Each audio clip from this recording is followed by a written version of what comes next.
Hello, this is John Buys for Edinburgh Adventures, put out by the School of Mathematics and also the School of Physics and Astronomy here at the University of Edinburgh. And this is the fourth part of my series on the standard model of particle physics, which is our best theory of particles and forces for all the forces except gravity. Today, I want to tell you a little bit about quantum physics.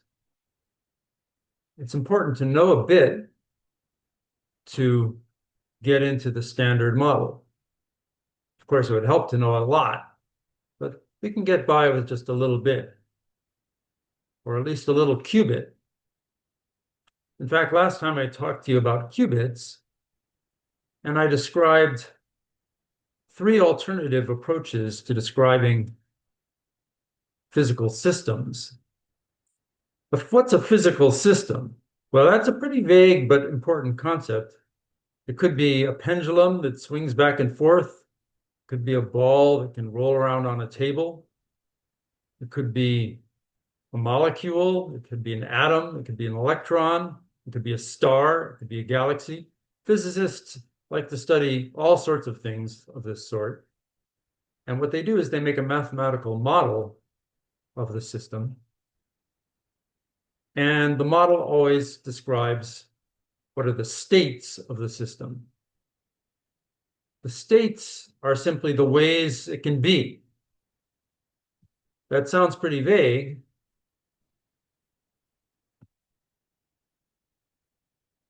But it has to be vague until we get into more detail. Part of what we have to do to get into more detail is to say what kind of physics we're doing. For example, if we're doing classical mechanics, we'd use one type of description. If we're using probabilistic mechanics, we'd use another. And if we're doing quantum mechanics, we'd use yet another. I described systems where you have several alternatives last time. So you can imagine a very simple system where you have a few boxes and you have a little ball and it can be in one of those boxes. And that's all there is to it. You don't care where the ball is in the box. You don't care how fast it's going. All you care about is which box it's in. So in this example here, there are three alternatives for where the ball could be. And classically, in classical mechanics, you simply say which box the ball is in. Simple enough.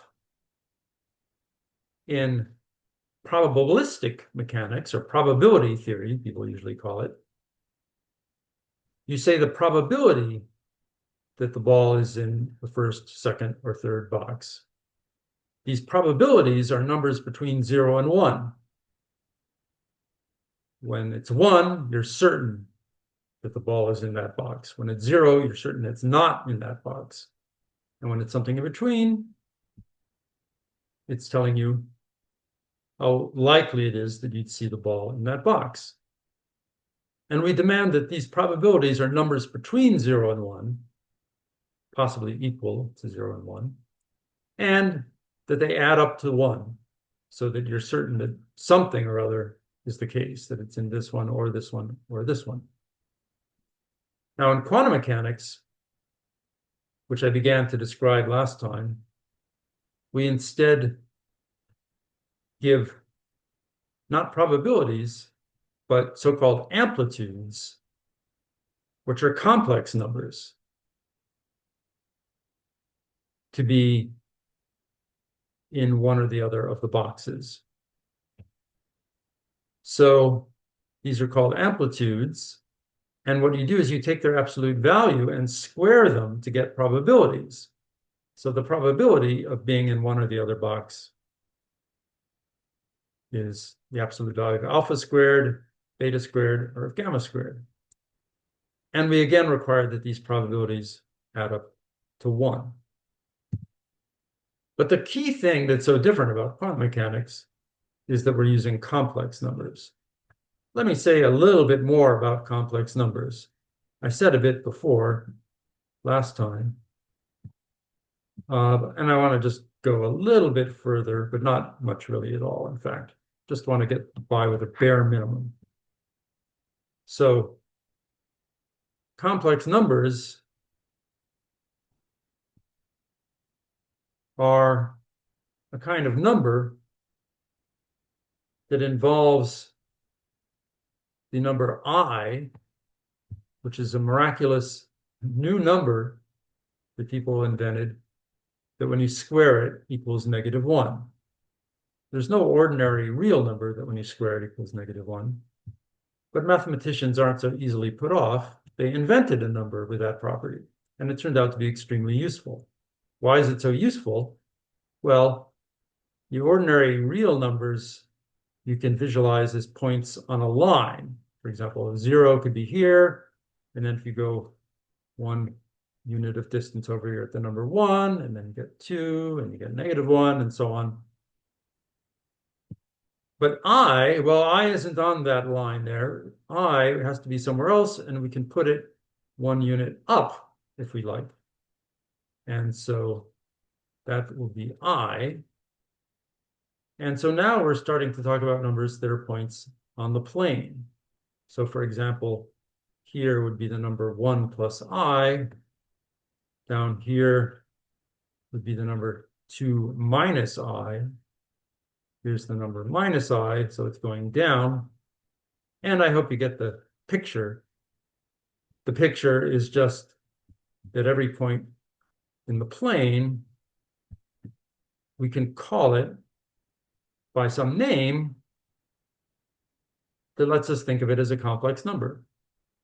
So if you go over some distance x in the horizontal direction, and then you go up or down, if it's negative, some distance y in the vertical direction, then you get somewhere. And all we're doing is we're calling that point a complex number. We're calling it x plus I times y, or x plus y times I, if you prefer. So what we're doing is just two-dimensional mathematics instead of one-dimensional mathematics. And you could go on and do higher dimensional mathematics, but it turns out that two-dimensional mathematics is especially nice. One very nice, simple thing is that the Pythagorean theorem tells you how far away any complex number is from 0, because it's just the length of this hypotenuse here. So it's the square root of x squared plus y squared. So we call that the absolute value of our complex number. So the absolute value of x plus iy is defined to be the square root of x squared plus y squared. Often we want to make up a shorter name for our complex numbers. So we might just call x plus iy by a single letter, like alpha, or maybe now I'll call it z. And then we would just say the absolute value of z is the square root of x squared plus y squared. This z has nothing to do with the third dimension. This is just a commonly used letter for complex numbers. One of the reasons why complex numbers are so weirdly different and interesting compared to the real numbers is that in the plane, there's enough room to do some rotations. So in fact, there's a whole bunch of complex numbers that are of distance 1 from 0. All the numbers on the so-called unit circle are the numbers that are of distance 1 from the origin, this 0. So for example, the number 1 is on there, the number I is on there, on that circle, the number -1 is there, the number -I is there, but a whole bunch of other numbers are as well. And these numbers are called phases, and they're very important in quantum physics. So these numbers z, with the absolute value of z is equal to 1, are called phases. And we'll see why they're so important in a bit. One thing that's important about them is that they're related to rotations. You can do a little calculation and see what happens when you multiply a complex number by a phase. So say you have a complex number here, let's call it z, and say you multiply it by a phase. So say you multiply z, our complex number, by a phase. I like to call phases with Greek letters. For some reasons, I'll call it alpha. So when I say it's a phase, I just mean it's a complex number whose absolute value is 1. So what happens when we multiply z by alpha? Well, here's what happens. First, let me just draw alpha. I don't know where it is, but it's just some number on this circle here of distance 1 from the origin. So say, for example, that it's here. So wherever it is, it will have some angle from the x-axis. More precisely, it will have some angle from the number 1. So here's this angle here. Let's call this angle theta. People love the letter theta for angles because some Greek person thousands of years ago thought that was a cool idea. So, okay.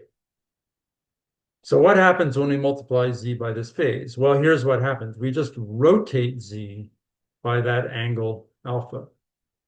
So we just take z and rotate it around 0 by a certain amount, and we get alpha times z.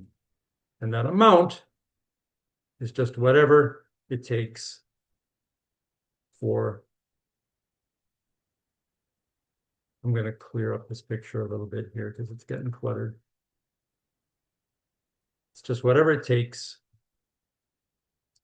for this angle here between z and alpha z to be the angle theta that I'd mentioned before.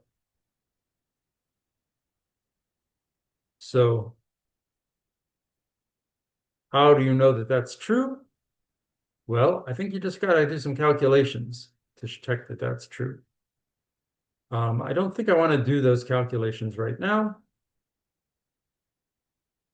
but they're not terribly hard if you can figure out what the formula is for the number alpha.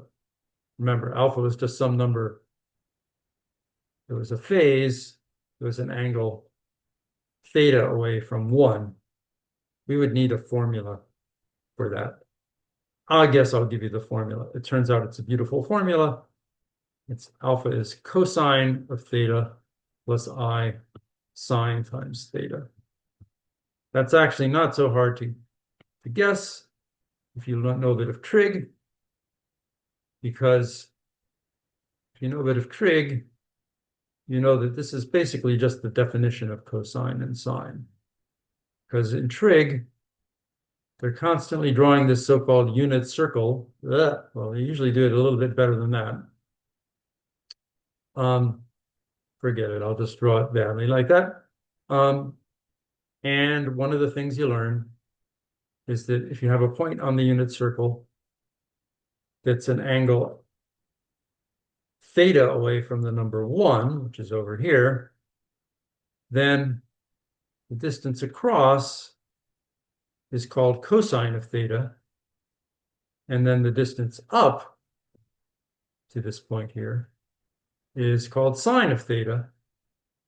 And by what I said earlier, that means that this point here is cosine theta plus I sine theta. So And it's this phase that we're talking about. It's this number on the unit circle. It's an angle theta away from 1. Okay, so I gave away the hard part. So now you know how to get a phase that's any angle you want away from the number 1. And so now what you can do is show that if you multiply alpha by z, that what you get is just z rotated by a certain amount. It's just the point z rotated by the angle theta, as I claimed. You got to do the calculation to check that, but it's not so terribly hard. Okay, now for the serious stuff, quantum physics. So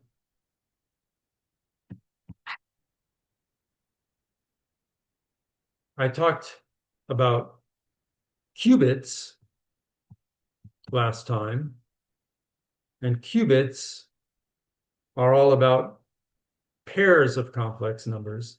So c to the 2 means the set of pairs, say alpha, beta, such that alpha and beta are complex numbers. Here I'm writing a bunch of gobbledygook of the sort mathematicians love. You read this: c squared is defined to equal the set of all pairs alpha, beta, such that, that's that vertical line, alpha and beta are in C. This little epsilon-y thing means in. But I also told you about qubits, which are what you use when you describe 3 alternatives, each of which gets a complex number called an amplitude. And so there we use what's called C cubed, and it's just a set of triples of complex numbers. So now alpha, beta, and gamma are all complex numbers. And I even went back and I told you about Q units. A Q unit is when you've just got a single complex number. But now I want to get serious here, stop messing around, and tell you about the general case. And it has a rather ditzy name. They're called Q dits. So C to the D is the set of all lists of D complex numbers. So D could be 1, 2, 3, etc. Let me call these complex numbers V1, V2, etc., on up to VD. So here are all these guys, V1, V2, and so on, up to VD, they're all complex numbers.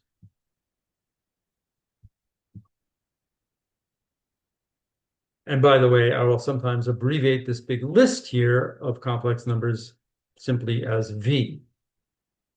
Why V? Well, because we call this kind of list of numbers a vector. So V is for vector. So what's the deal? The deal is that if we have a system where there are D possible alternative ways for it to be, like 5, for example, in quantum mechanics, quantum physics, we describe the state of the system by a list of complex numbers, V1 through VD. Well, here D is 5. And what we would do with these complex numbers, the first thing we do is we would know that they would tell us the probability that the system is in one or the other of these 5 alternative states. And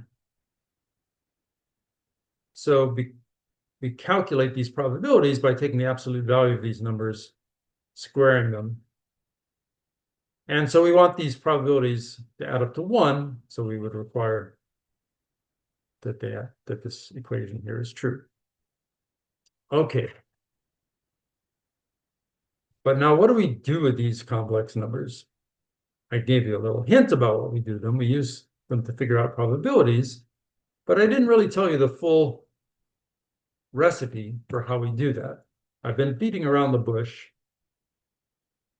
and now it's time to tell you the key rule of quantum physics. I'll just call it rule one. We'll see some rules that sort of follow from this rule, at least they follow from it if you make some assumptions that seem very reasonable. So states of a quantum system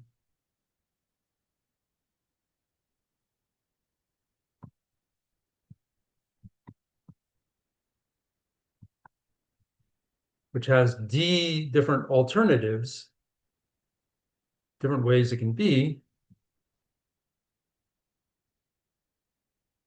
are described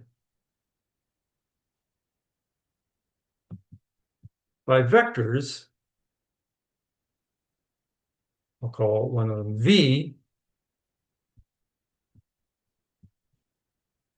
in C to the D. So they're described by lists of D complex numbers. But here's the big important part of the rule. I'll phrase it as the answer to a question. Here's the question. If we put the system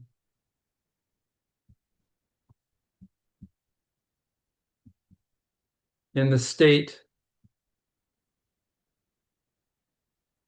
described by this vector,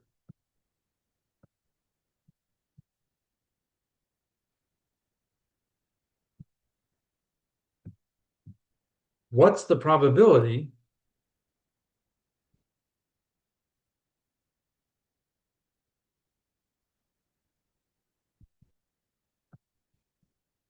that it's in some other state?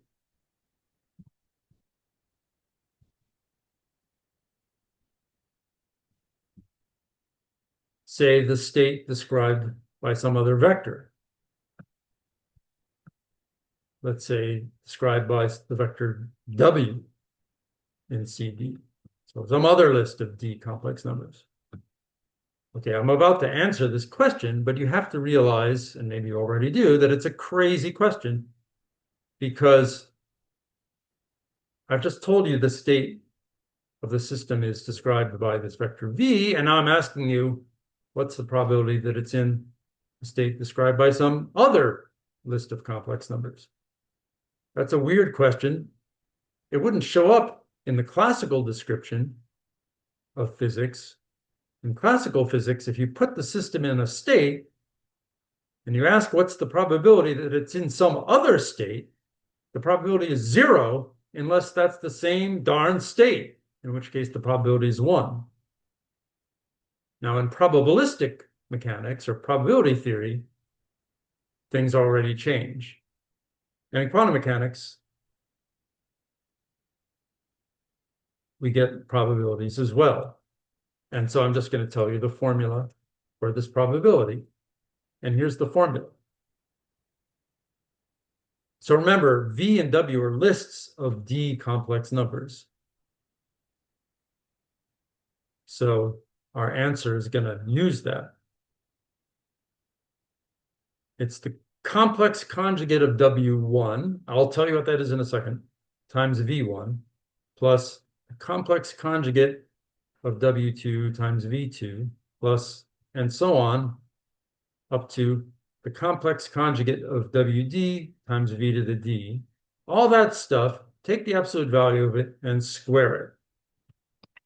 That looks pretty complicated, but that's the key rule of quantum physics. I better tell you what this bar symbol is, this complex conjugate thing. So here, bar is an operation that you can do on complex numbers to get new complex numbers, and it's called complex conjugate, but I'll tell you what it is in just a second. So here's what it is. So if you have any old complex number, say z is, say, x plus iy, every complex number looks like that for some choice of real numbers x and y, then its complex conjugate is x minus iy. So it's easy to see it in pictures. If you've got this number z in the complex plane, where you go up some distance y, then z complex conjugate, or z bar for short, would be going down that same distance and across the same amount. So if this was z, then this is z bar here. And also, by the way, you may just wonder why I'm always picking complex numbers that are in the upper right-hand part of the plane. But I mean, we didn't have to do that. We can, for example, take z to be a number down there, and then if that was z, then z bar would be up here. So we're just reflecting across the x-axis to get from z to z bar. Okay, now this formula looks a little complicated, and since this is the basic rule of quantum mechanics, people have decided to use notation that makes it look a little bit less cumbersome. So what we do here is we make up a formula. We make up a name for this thing, W1 bar V1 plus W2 bar V2 on up to W bar dVd. We get sick of writing that over and over, so we call it the inner product of W and V, and we write it in these angle brackets. So this is called, like I said, the inner product. That's just the jargon of W and V. If you've seen dot products in your study of vectors, this is just like that, except for these complex conjugates running around. It may look a little bit backwards, by the way, that we're putting W in front of V, because what we're doing is, remember, we are talking about a situation where you start with a system that is in a state described by a vector V, and then you see if it's in the state described by some other vector W. So we're sort of starting with V and checking to see if the system's in the state W. And when in that sentence that I just said, the letter V came before W, but in this formula here, W is coming before V. That's just a convention that people pick to write these things down. It's sort of irritating, but that's the way it is, at least among physicists. Mathematicians actually write it the other way around, which makes it even more confusing.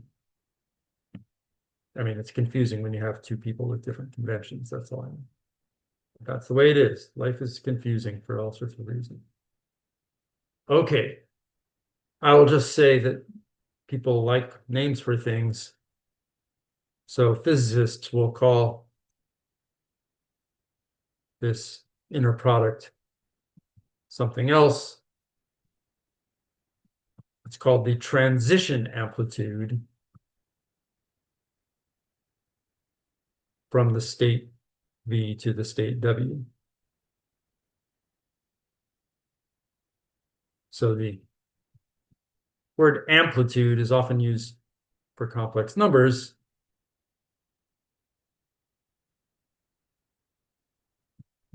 And this from V to W business is because we're putting the system in some state V and then checking to see if it's in some state W immediately, and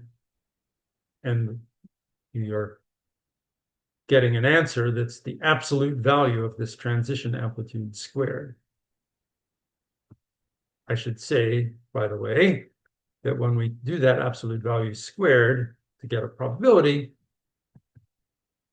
that's called the transition probability. The transition probability is what I wanted to know in the first place, but the transition amplitude is a tool for computing that. And it turns out that amplitudes are extremely important in quantum mechanics. Notice that when we take the absolute value squared, you get a real number, but so the transition probability is a real number, but the transition amplitude itself was a complex number. Okay, that was rule number one. Let me do an example of rule one, and then I will deduce a couple of other rules from rule number one. So for example, suppose V is the vector 1, 0. That's a list of two complex numbers. Well, they happen to be real numbers, but real numbers are special complex numbers.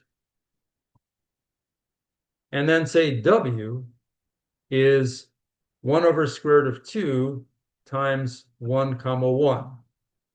We'll see later why that is a good choice. It looks wacky the first time you see it.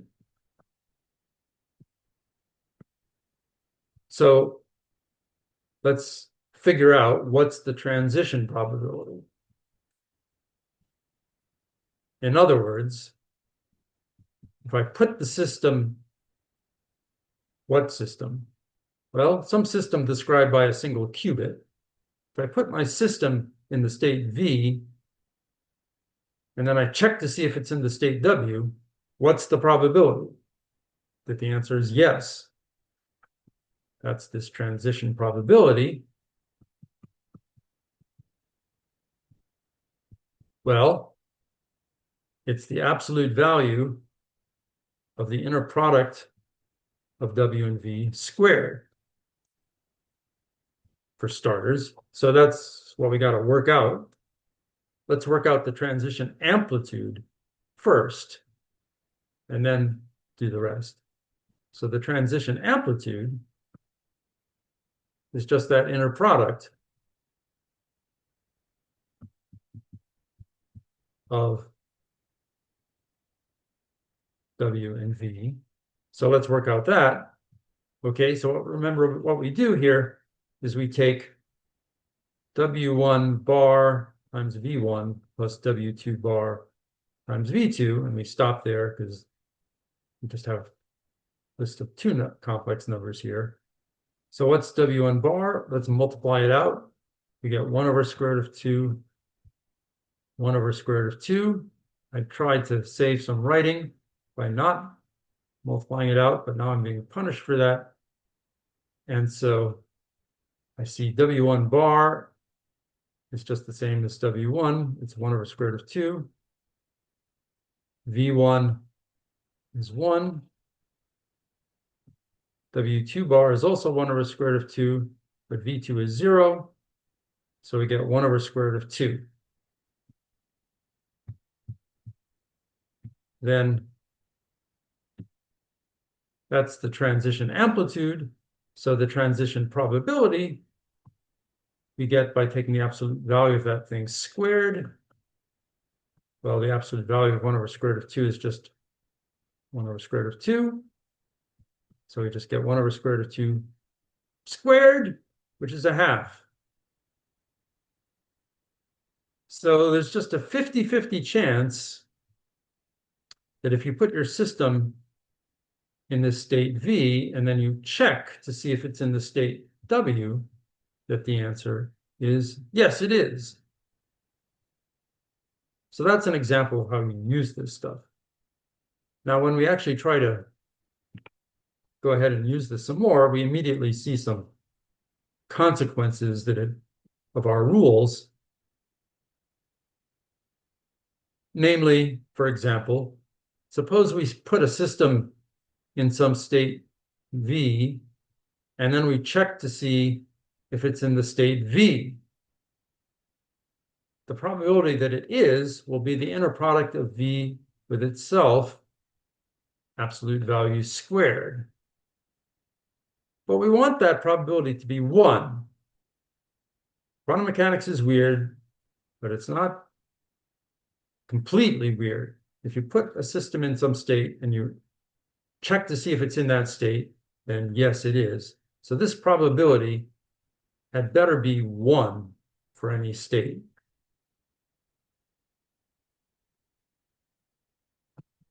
But that means that not any old vector can describe a state. So we get rule 2, namely a vector in C to the D describes a state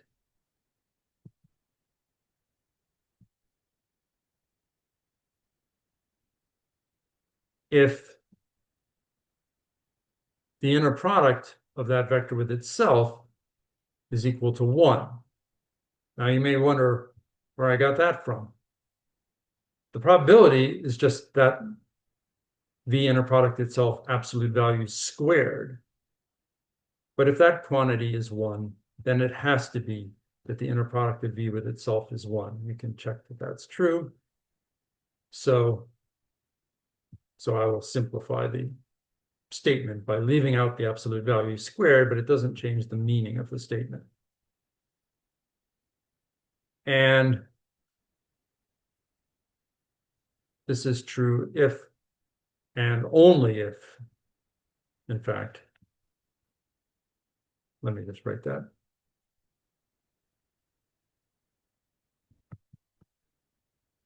Because if the inner product of V with itself was anything other than 1, you could show that the probability of finding the system in the state V when you just put it in the state V would not be 1. And we think that's too crazy. So not all vectors describe states, in short. Only vectors like this, these are called unit vectors. So we call a vector V with this property a unit vector. So only unit vectors describe states. But there's another rule that follows from a kind of spin-off from our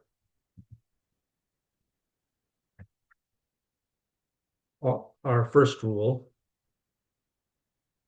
And I'll just tell you what that other rule is and then maybe try to justify it. No, I'll justify it first. I shouldn't tell you stuff and then justify it afterwards. So here's a thing you can do. You can multiply a vector by a phase. So suppose a system is in some state.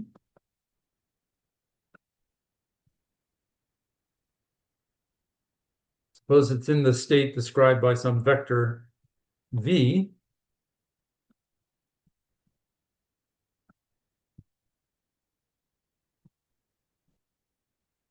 And you check, well, let's not put it in such operational terms. I'll just state it in more factual terms. So what's the probability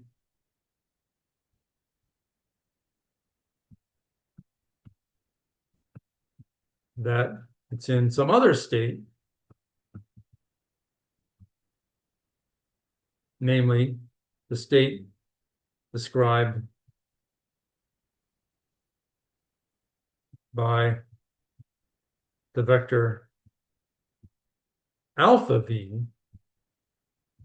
where alpha is some phase.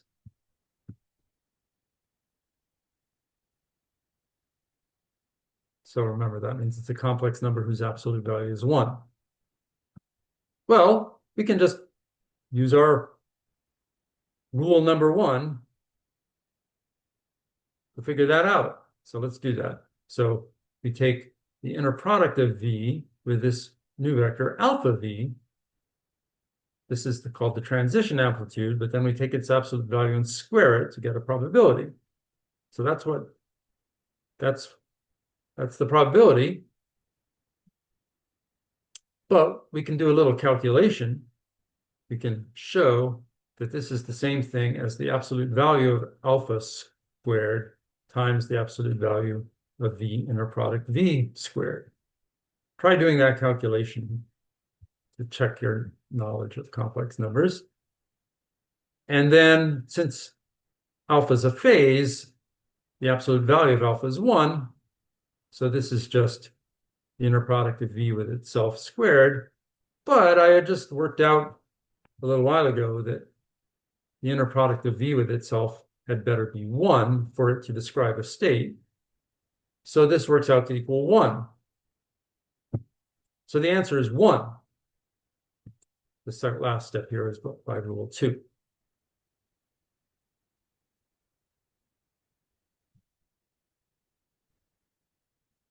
So what just happened? You put a system in the state described by a vector v. We check to see if it was in the state described by some vector alpha v, and the answer is, the probability of it being true is 1. But that's sort of funny. It's sort of weird if you put a system in some state and you check to see if it's in some other state, and the answer is always yes. That would make a lot of sense if those were the same state, right? If you put an egg in some slot in the egg carton and you check if it's in the same slot, then yes, it will always be. So in fact, that's what's going on here. What's going on is that these two different vectors, v and alpha v, are actually describing the same state. So I said that vectors describe states, but there are cases where two different vectors describe the same state. And here we're seeing that in action. And so rule 3 says what's going on here. So two unit vectors, v and w, describe the same state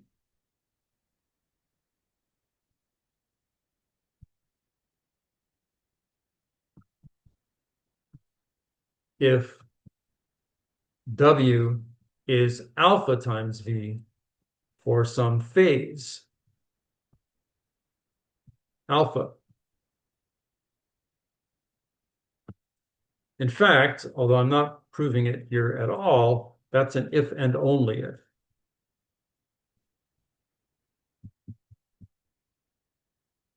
I'm not going to attempt to justify that here. So what we're seeing is that vectors describe states in quantum physics, but not all vectors describe states, only unit vectors. And different unit vectors can describe the same state. Two unit vectors describe the same state if and only if one of them is a phase times the other. So there's a rather subtle relationship between states and vectors. Not all vectors describe states, and two different vectors can describe the same state. I think that's enough to get you going on using quantum physics, because now you know how to describe states and you know how to calculate probabilities, so-called transition probabilities between states. And that's the essence of quantum physics. We'll be seeing a lot more of it in the lectures to come. Next time, I'm going to go back to qubits and show you how qubits describe so-called spinors, which are quantum states of a spinning particle. That'll get us closer to my ultimate goal of describing what's called isospin in particle physics. But before you just understand isospin, you've got to think a little bit about plain old spin. So that's where we're headed. So see you next time.